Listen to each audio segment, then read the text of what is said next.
One area in which the Labour Party has certainly not fallen in love with, or indeed made slightly more acrimonious relations in its 2 years in power, has been with the countryside.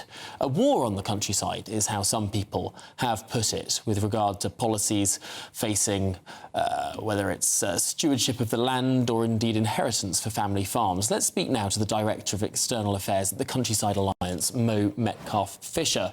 Mo, I know that the Countryside Alliance has had its disagreements with the Keir Starmer premiership.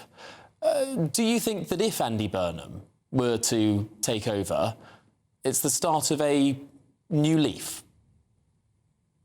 Well, we would welcome a reset in relationship between the countryside and government, Tom. That's all we've ever asked for, and we've done that to the current Prime Minister and leadership of the Labour Party. We want to see Labour, or the government now, fulfil what it promised to the people of the countryside before the general election, which is to restore the bond of respect between politicians and rural people. That's what Keir Starmer famously pledged before he became Prime Minister. He became Prime Minister mainly, it must be said, off the back of many rural votes. Let's not forget 120 odd rural Labour MPs, many winning for the first time ever. And then what happened, Tom? What did we see? We saw the family farm tax straight away, went after farmers. He thought that was a really good idea. And then when we took to the streets, when we protested, despite all the public outcry, he doubled down. He continued all the way up until Christmas just gone. But it's not just the family farm tax. There's also taxes on rural businesses. Our pubs, our high streets are really struggling.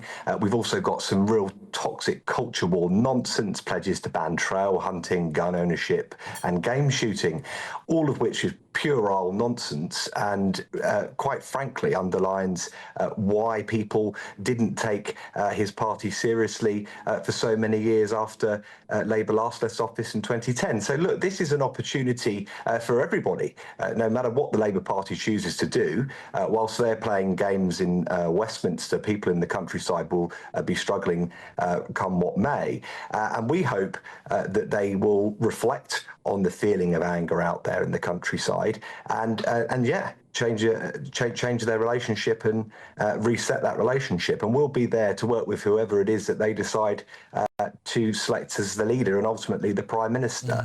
But we, as I say, things are not good in the countryside, Tom, and Mr. Burnham understandably is chipper tonight, but he will be inheriting, if he does become Prime Minister, a real mess in the relationship between the government and rural people. What's your impression of Andy Burnham as a politician? I suppose as mayor, he's most associated with urban transport networks and gleaming skyscrapers in the centre of Manchester City. I mean, it doesn't sound like he's potentially all that interested in the countryside. I just think it probably hasn't come across his desk too much. That being said, though, Tom, he has commented on rural issues in recent weeks, actually. Mr. Burnham joined Wes Streeting, another one budding for the leadership, in raising concerns about the family farm tax, about the policy, because there were changes made to it after a very long time on our part trying to overturn it.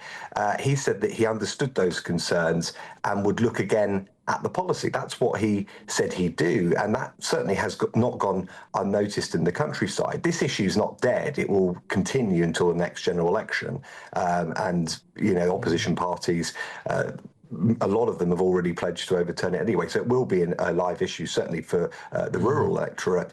But there's also talk of a land tax as well, and that's obviously sending the jitters through farming circles in particular. Not a lot of information about that, so, you know, Mr. Burnham may be giving with one hand and taking with the other, so we'll have to wait and see. There's not a huge amount by way of a rural track record, but let's give him his dues. He has been the mayor of Greater Manchester, so we'll have to see. But as I say, Tom, when he becomes, or if he were to become Prime Minister, I should say, he will be the Prime Minister for everybody, not just the cities. And that's been the government's problem. They are seen as hopelessly out of touch by many people with the priorities of rural people. You know, there is a consultation to ban trail hunting. It is beyond belief that the government think that that is a priority.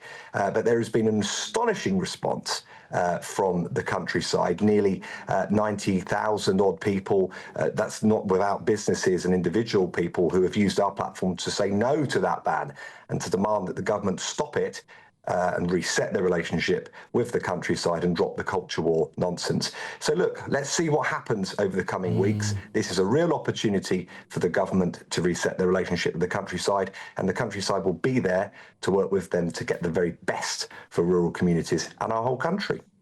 OK, well,